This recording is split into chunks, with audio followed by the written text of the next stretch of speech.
What's going on? I got another bookmark.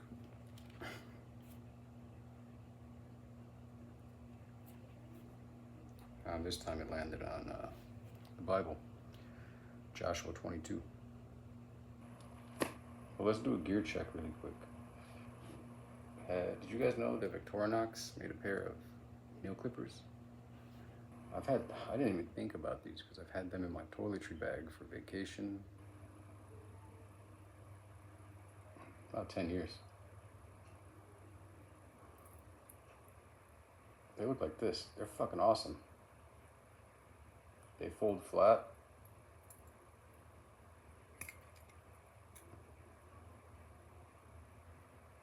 Great teeth on them. Comes with a nail file and cleaner too.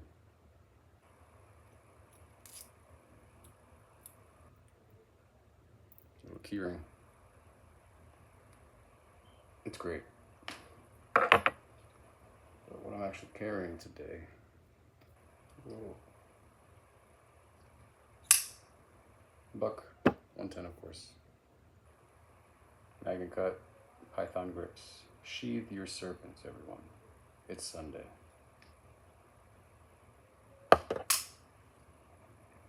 And let's see, I create like a pocket watch style slip for my Rambler. Just a Rambler. That's what I'm carrying today.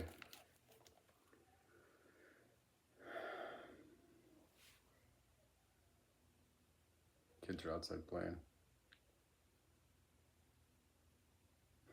If it was quiet, I'd be concerned.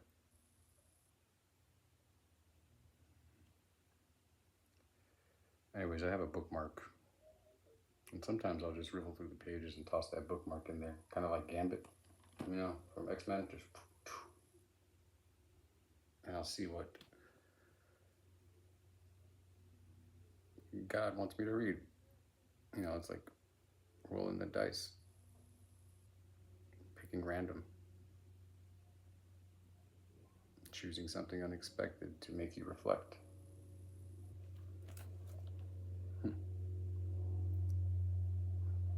It's truly valuable. Consider it.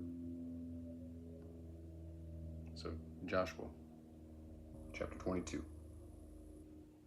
Then Joshua summoned the Reubenites, the Gadites, and half of the tribe of Manasseh, and said to them, "You have done all that Moses, the servant of God, commanded you.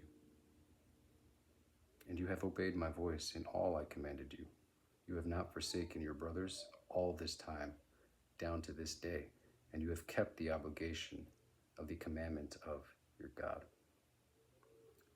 Now your God has given your brothers rest, just as he promised them. So now you may return to your tents in the land of Moses, the servant of God, gave you to possess on the other side of the Jordan.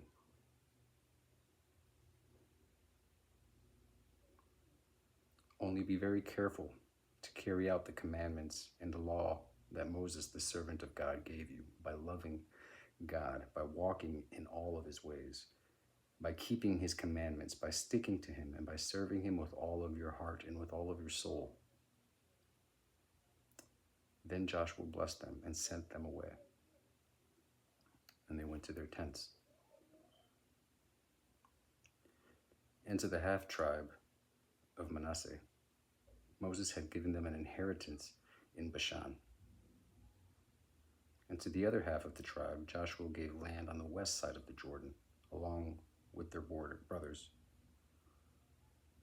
Moreover, when Joshua sent them away to their tents, he blessed them and said to them, "Return to your tents with many riches, with very much livestock, with silver and gold, copper and iron, garments in a very great quantity.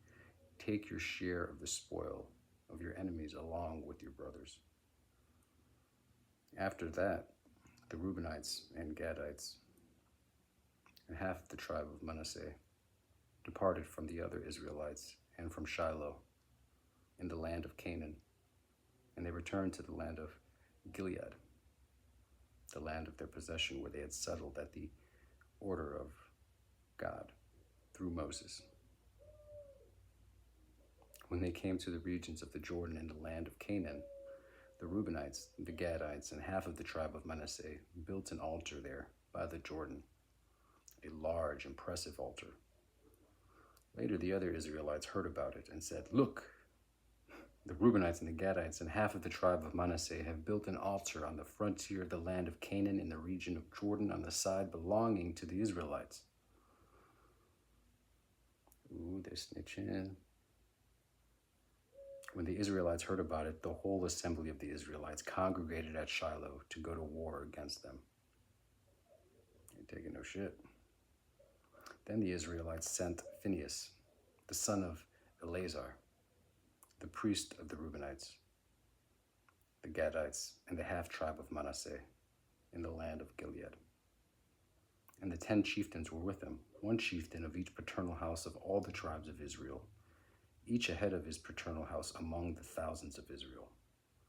When they came to the Reubenites, the Gadites, and half of the tribe of Manasseh in the land of Gilead said to them, "This is what all the assembly of God says. What is this act of unfaithfulness that you have committed against the God of Israel? You have turned back today from following God, and by building yourselves an altar and rebelling against God. Was the error of Peor not enough for us? We have not cleansed ourselves from it down to this day, even though a plague came upon the assembly of God. And you would turn back today from following God? You rebel today against God? Then tomorrow he will be indignant against the entire assembly of Israel. Now, if it is because the land of your possession is unclean, cross over to the land of God's possession, where the tabernacle of God resides, and settle among us.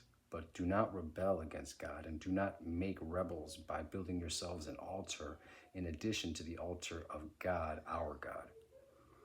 When the Achan,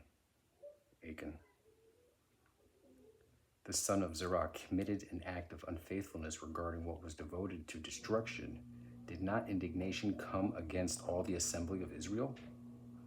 And was not the only man to die for his error? At this, the Reubenites, the Gadites, and half of the tribe of Manasseh said in answer to the heads of the thousands of Israel, "The God of gods, he knows, and Israel also know. If we were rebellious and unfaithful to God, do not spare us on this day.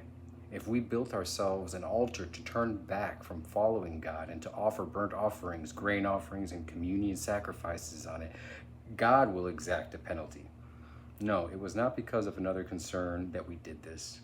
For we said, in the future, your sons will say to our sons, 'What do you have to do with God, this God of Israel?'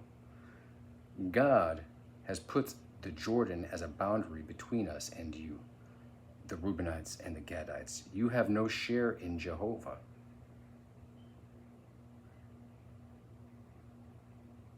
And your sons will hinder our sons from worshiping Jehovah." So we said, "Let us by all means take action by building an altar, not for burnt offerings or for sacrifices, but to be a witness between you and us and our descendants after us, that we will carry out our service to God before him with our burnt offerings and our sacrifices and our communion sacrifices, so that our sons may not say to your sons, and likewise your sons may not say to our sons in the future, that you have no share in God's holiness."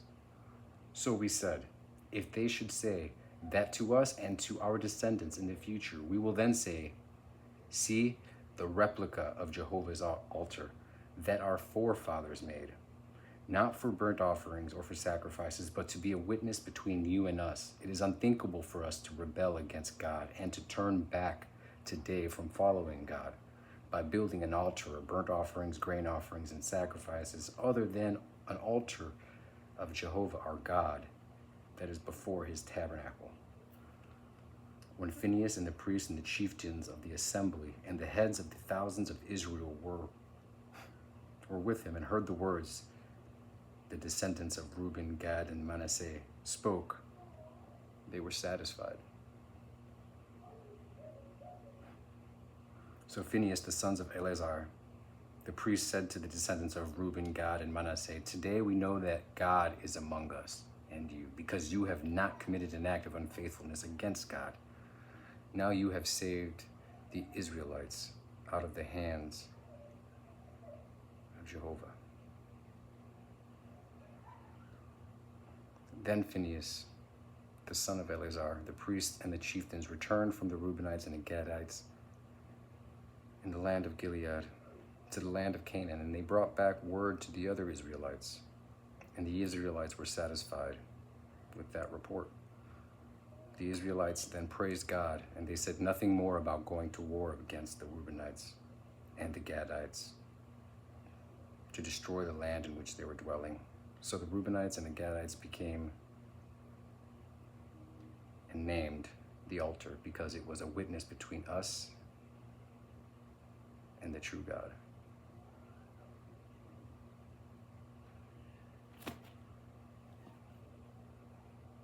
Holy shit, 11 minutes. If you really stuck around for that long, I know it gets kind of cut and dry when reading the Bible. When someone's reading it to you, but it is Sunday, and I'm really new to this. I've always been a scholar when it comes to the Bible and history mostly. I just really care about my faith. So as a byproduct, I've learned a lot historically about the Bible. But I've been in your position before where it does seem kind of dry, kind of long-winded. Maybe not, it's not like that for me anymore. But I've felt this pull lately to read my book and just share more of my insights. And I don't know where it's coming from. I'm a craftsman. Who the hell am I? But this compulsion, it's an irresistible, or I cannot not read and share this. So, Joshua chapter 22. It's pretty deep and relevant, right? Keeping this law, understanding that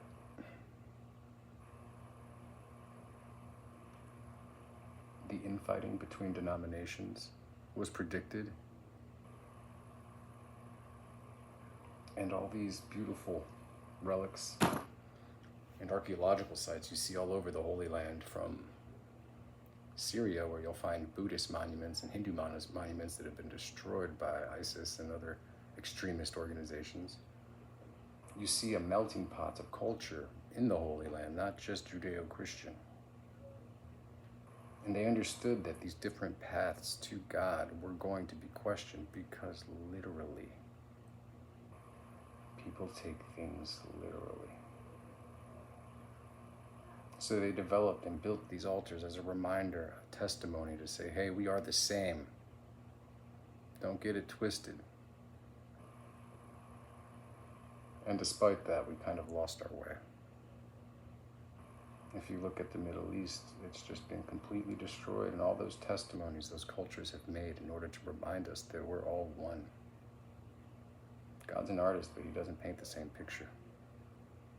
That's what they were trying to tell us with these things. They were going to go to war about it. Until they said, oh, wait up. We're not building an altar in opposition. This is an altar of love in remembrance of devotion. We acknowledge that it's a replica, but we also have to acknowledge the human condition.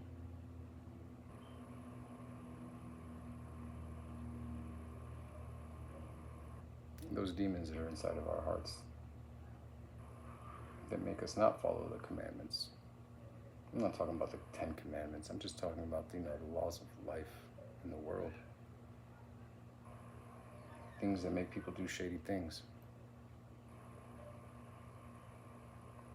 We're all one, and we seem to be destroying every evidence, every piece of that puzzle. How fitting that I just happened to throw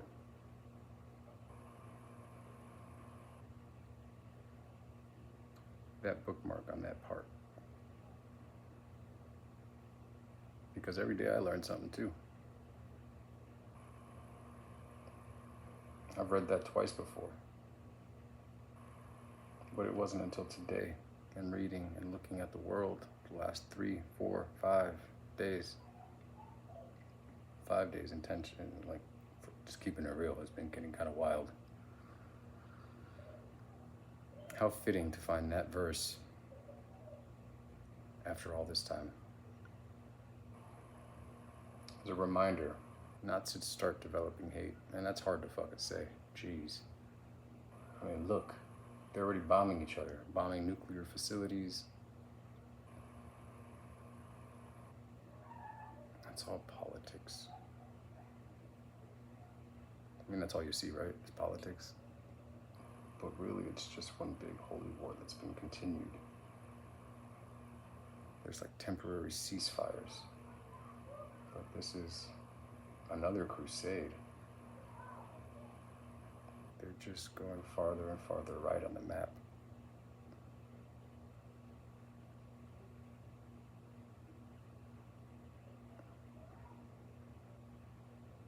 How long must compromise be sought? Compromise.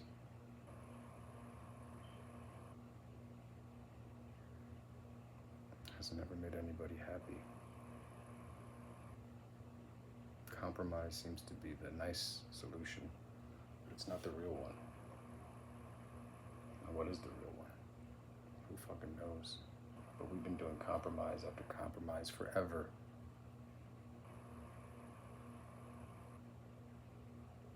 Victory at the cost of salvation. Now, you love God so much you want to win. And when you do, will God still be on your side? Victory at the cost of salvation. How long must we compromise before everyone's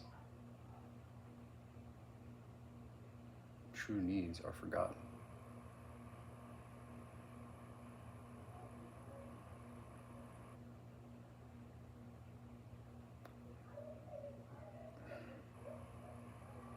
We can't lose sight of reality. But we also can't lose sight of potential.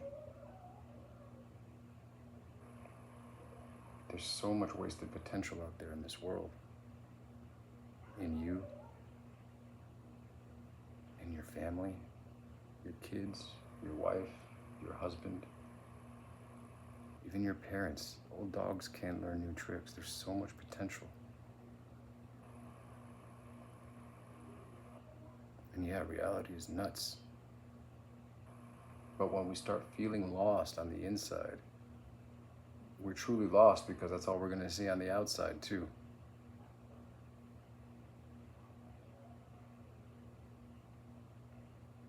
So read that chapter again to yourself. I have a bunch of different versions of the Bible.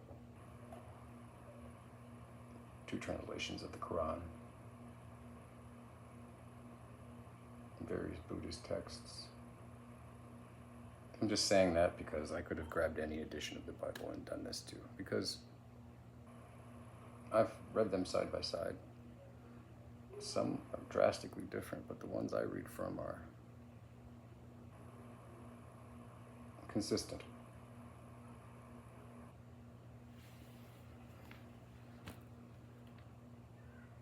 This one was a gift from a old preacher. He used to be a Baptist preacher. He's not a Baptist anymore. You believe this? He's a Jehovah's Witness now. He stopped being a Baptist and became a Jehovah's Witness. He went through a hell of a time, I'm sure, in life to make such bold transitions, pivots. But yeah, so I sat and talked with this man for a while. Not a bad person. He gave me this Bible. It's a Jehovah's Witness book. You know those guys, we slam the doors in their faces. I'd be guilty of that too. Just, just keeping it real. I wasn't always like this.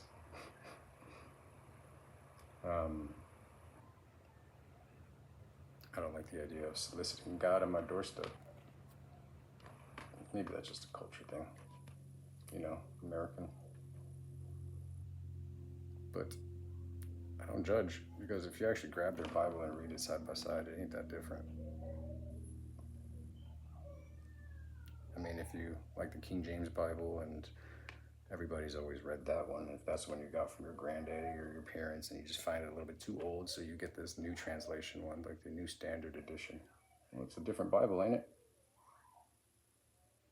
You read from that one, your parents read from a different edition. It's kind of like that.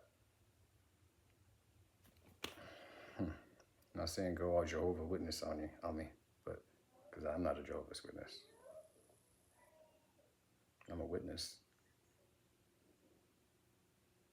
But the name of God is still up in the air for me. I'm just going to call him God. That's the only all-encompassing word of absolute that I can really glorify him with certainty. Because the hands of man have been all over every book. Even the Quran. The Quran is that which is spoken. It's a song. It's the most beautiful song. But why are there more than one translation of it? Semantics.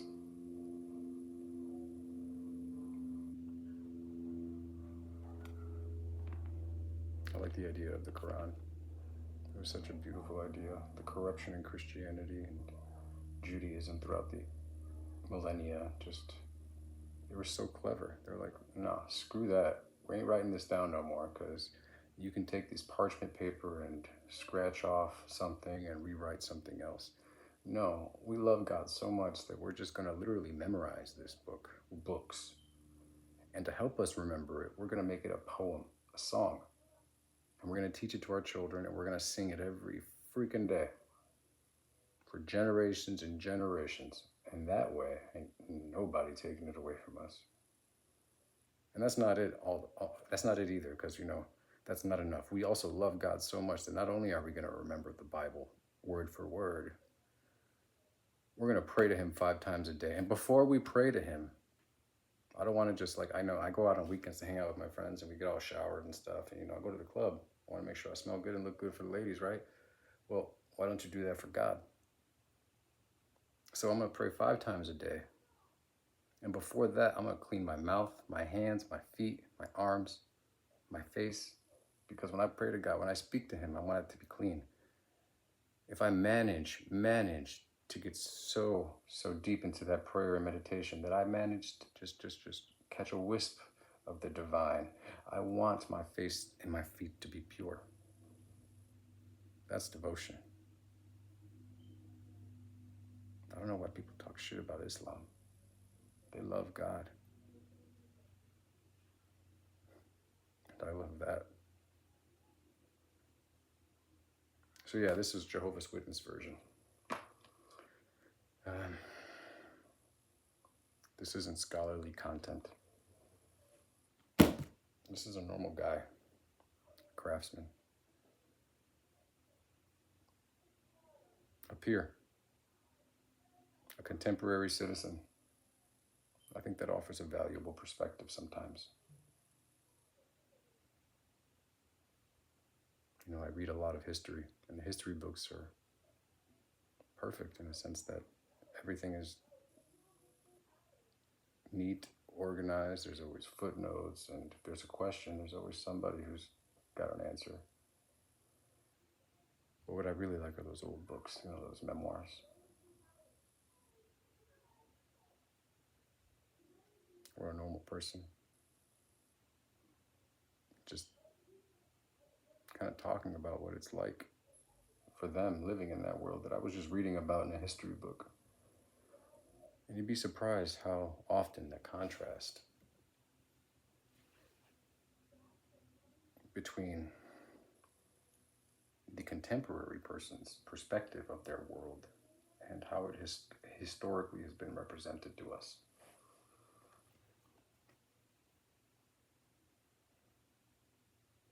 It's as if there's two realities, sometimes.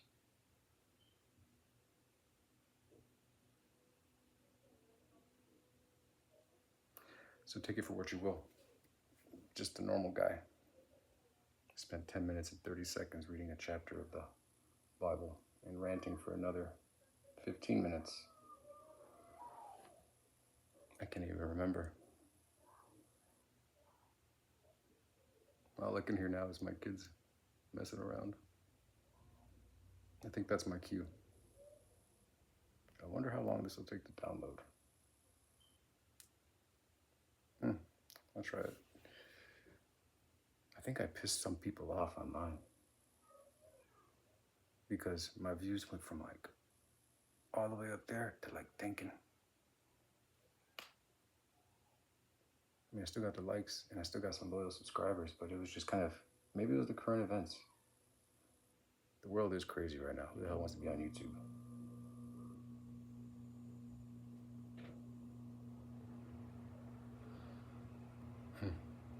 Anyways, God bless you all. Or how about this? I know some people are weird about that. You might be into my channel and not be into the whole theology thing. I get philosophical sometimes. And I'm not going to deny it. I love God. But instead of saying God bless you, this is what I'll do. I'll remind you every time that Star Trek is better than Star Wars. Live long and prosper.